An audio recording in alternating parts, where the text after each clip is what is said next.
ঈদুল ফিতর মূলত বলা হয় যে আমরা যে দীর্ঘ 30টি দিন উদযাপন করলাম, সিয়াম পালন করলাম, না খেয়ে থাকলাম। এই না খাওয়া ইবাদত আল্লাহ ফরজ করেছেন কেন? আল্লাহ তাআলা আমাদের প্রতি না খাওয়া ইবাদত ফরজ করেছেন, এর মূলত অনেক কারণ আছে।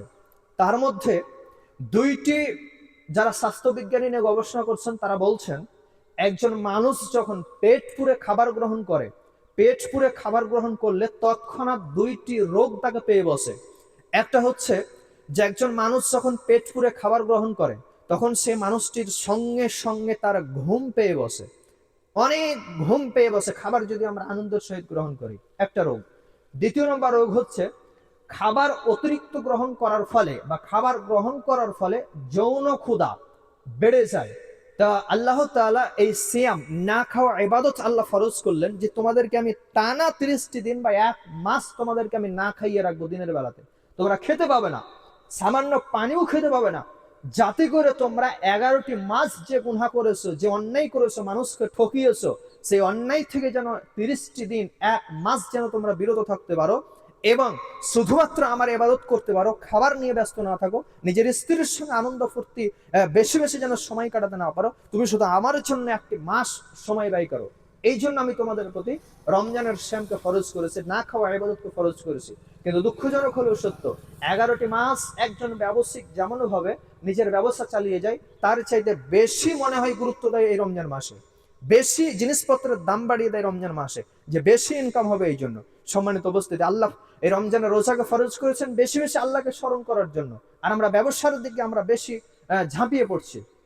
তো যাই হোক, এই যে যাকাতুল ফিতর আমাদের প্রতি ফরজ করা হয়েছে তার অন্যতম একটি কারণ হচ্ছে যে এই রমজান মাসে আরেকটি কথা রাসূল সাল্লাল্লাহু আলাইহি ওয়াসাল্লাম বলছেন যে শুধু না খেয়ে থাকার নাম সিয়াম নয়, যে ফজর থেকে নিয়ে সন্ধ্যা পর্যন্ত না খেয়ে থাকলাম আর বললাম যে আমি সিয়াম হয়ে গেছে, আমার রোজা হয়ে গেছে, এটা কিন্তু নয়।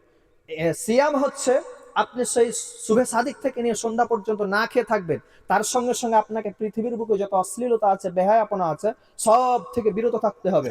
যে হালাল জিনিসটাও হারাম হয়ে যায় আপনার প্রতি, নিজের স্ত্রীটা হালাল, ফজরের আজান হয়ে যাওয়ার সঙ্গে সঙ্গে হারাম হয়ে যায়। তো যে জিনিসগুলো আল্লাহ হারাম ঘোষণা করেছেন সে হারাম থেকে বিরত থাকতে হবে এবং খাবার গ্রহণ করা যাবে না, অশ্লীলতা বেহায়াপনা থেকে বিরত থাকতে হবে। তার সঙ্গে সঙ্গে রাসূল সাল্লাল্লাহু আলাইহি ওয়াসাল্লাম বলছেন যে পুরো শরীরের অঙ্গ প্রত্যঙ্গের মধ্যে যত অঙ্গ প্রত্যঙ্গ রয়েছে প্রতিটি অঙ্গ প্রত্যঙ্গের সিয়াম রয়েছে, রোজা রয়েছে।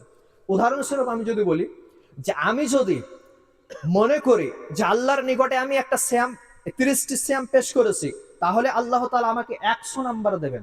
তো 100 নাম্বার যদি আমি পেতে চাই আল্লাহর কাছে, তাহলে আমাকে করতে হবে কি, 1 নম্বর আমাকে না খেয়ে থাকতে হবে, 2 নম্বর আমাকে অশ্লীলতা থেকে বেঁচে থাকতে হবে, 3 নম্বর আমাকে পুরো শরীরের যে অঙ্গ প্রত্যঙ্গের সিয়াম রয়েছে সেগুলো বজায় রাখতে হবে। তাহলে আমি 100 নাম্বারকে যদি কিছু নাম্বার করে ভাগ করে দিই, মনে করুন হাতের সিয়াম আছে, পায়ের সিয়াম আছে, পেটের সিয়াম আছে, মুখের সিয়াম আছে, জিহ্বার সিয়াম আছে, তা প্রতিটি অঙ্গ প্রত্যঙ্গের 5 5 নাম্বার করে যদি ভাগ করে দেওয়া হয়, আর না খেয়ে থাকাতে যদি কিছু নাম্বার দেওয়া হয়, অশ্লীলতা থেকে বেঁচে থাকার জন্য যদি কিছু নাম্বার দেওয়া হয়, যদি ভাগ করে দেওয়া হয় 100 নাম্বারকে, তাহলে যখন আপনি হাতের দ্বারাতে কোনো অন্যায় করবেন রোজা রেখে, তখন হাতের সিয়ামটা নষ্ট হয়ে যাবে, যার কারণে মনে করুন 5 নাম্বার বাদ গেল, কথার কথা। দ্বিতীয় নাম্বার হচ্ছে পায়ের দ্বারাতে আমি কোনো খারাপ কাজ করতে গেলাম, সিয়াম আছি, রোজা আছি, কিন্তু পায়ের দ্বারাতে কোনো খারাপ কাজ হয়ে গেল, ওই অবস্থায় মনে করুন 5 নাম্বার বাদ গেল, তাহলে 10 নাম্বার বাদ গেল, থাকলো 90 নাম্বার। আরো মনে করুন পেটের দ্বারাতে আমি হারাম জিনিস ভক্ষণ করে ফেলেছি, যার কারণে 5 নাম্বার আরো মাইনাস হয়ে গেল, তাহলে 15 নাম্বার মাইনাস হলো। মনে করুন জিহ্বার দ্বারাতে আমি কোনো খারাপ কথা বলে ফেলেছি, জিহ্বার রোজা নষ্ট হয়ে পড়ে গেল, নষ্ট হয়ে গেল, যার কারণে আরো 5 নাম্বার বাদ গেল। এটা কথার কথা উদাহরণ দিচ্ছে। তো এভাবে অঙ্গ প্রত্যঙ্গের যে সিয়াম রয়েছে সে অঙ্গ প্রত্যঙ্গের সিয়াম গুলো যদি আমরা নষ্ট করে ফেলি, তাহলে নাম্বার মানে 100তে 100% সিয়াম আল্লাহর নিকটে গ্রহণীয় হবে না, কিছু ত্রুটি বিচ্যুতি থেকে যাবে।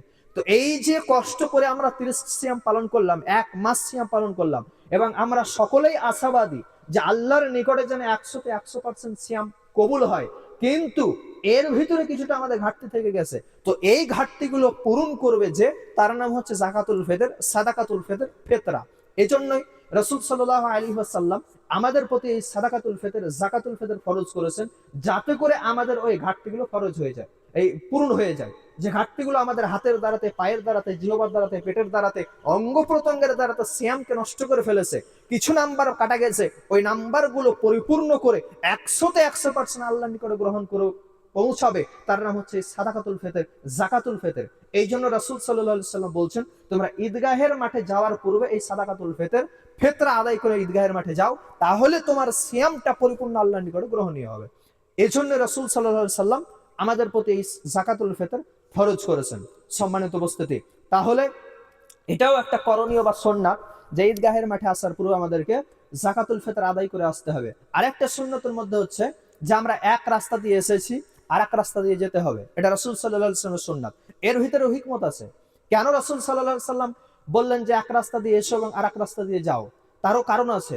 তার মধ্যে একটা কারণ হচ্ছে যে আমি এক রাস্তা দিয়ে এসেছি, তার মধ্যে কত জিনিস আমার দেখেছে। আল্লাহ বলছেন ইসাব্বিহু লিল্লাহি মা ফিস সামাওয়াতি ওয়া মা ফিল আরজ, আসমান এবং জমিনে আল্লাহর যত সৃষ্টি আছে সবাই একমাত্র আল্লাহকে, আল্লাহরই তসবিহ জ্ঞাপন করে, আল্লাহকেই স্মরণ করে, আল্লাহরই জিকির করে, আল্লাহ ছাড়া কাউকে জিকির করে না। শুধুমাত্র মানুষরাই হতভাগা যে মানুষরা বিভিন্ন মাজারে যায়, পীরের কাছে গিয়ে সিজদা করে, ডাকে, আল্লাহকে বাদ দিয়ে অন্য কাউকে ডাকে, অন্য কারো ইবাদত করে। এটা মানুষই হতে পারে, মানুষ ছাড়া অন্য কোনো পশু পাখি কিছুই আল্লাহ ছাড়া অন্য কাউকে ডাকে না। মানুষ হতভাগা যায় অন্য কাউরের কাছে গিয়ে সিজদা করে, চাই।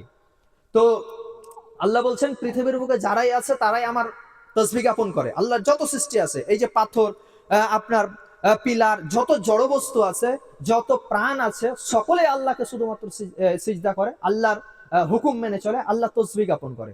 তো আপনি যখন এক রাস্তা দিয়ে এসছেন, তখন ওই রাস্তা একবার আপনি খেয়াল করে দেখবেন কতজন মানুষ দেখেছে, ইট, বালি, পাথর, ঘাস, আপনার মাটি, আপনার যত জড় বস্তু আছে, যত প্রাণী আছে, সকলে আপনাকে দেখেছে। তো যারাই দেখেছে কিয়ামতের ময়দানে, আল্লাহ বলছেন যে কিয়ামতের ময়দানে ওরাই সেদিন আপনার জন্য সাক্ষী প্রদান করবে, হে আল্লাহ, আমার পিঠের উপরে হেঁটে গিয়ে তারা খালি ময়দানে, ফাঁকা ময়দানে গিয়েছে এবং ঈদের সালাত আদায় করেছে। তারা সাক্ষী প্রদান করবে কিয়ামতের ময়দানে।